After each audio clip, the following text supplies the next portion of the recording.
學聯週年大會早前於2013年3月29日舉行，曾於學生會空莊期間暫代外務副會長，擔任處理學聯代表團首席代表嘅評議員吳偉嘉指，咁喺上次學聯週年大會嘅時候呢，咁就當時嘅秘書長李成康啦，咁都有提到就係港大學生會欠學聯會費呢單嘢嘅。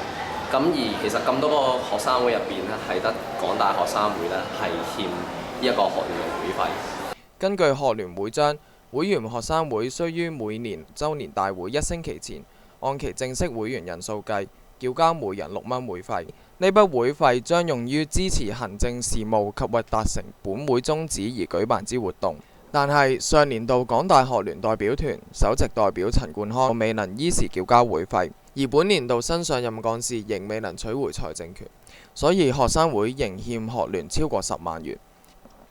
校園電視就相關問題致電學聯秘書長陳樹輝。已經即係不論係我哋喺開會之前，上年就同過條立對呢就有提過啦。咁其實即使係當阿 Dan Chan 間唔中好間歇地上嚟開會嘅時候，已經追過好多次。咁我説學聯又唔可以話做啲咩，譬如譴責你哋啊，咁樣又唔可以。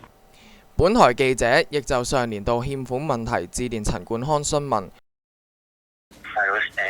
係曾經有一段長嘅時間係收唔到學聯嘅 invitation 嘅開會通知嘅，咁但係你話會費嘅時候，我唔太清楚啦。先咩叫我唔交錢呢？你唔係應該代表翻香港大學學生會去代表翻香港大嘅同學交翻會員費咩？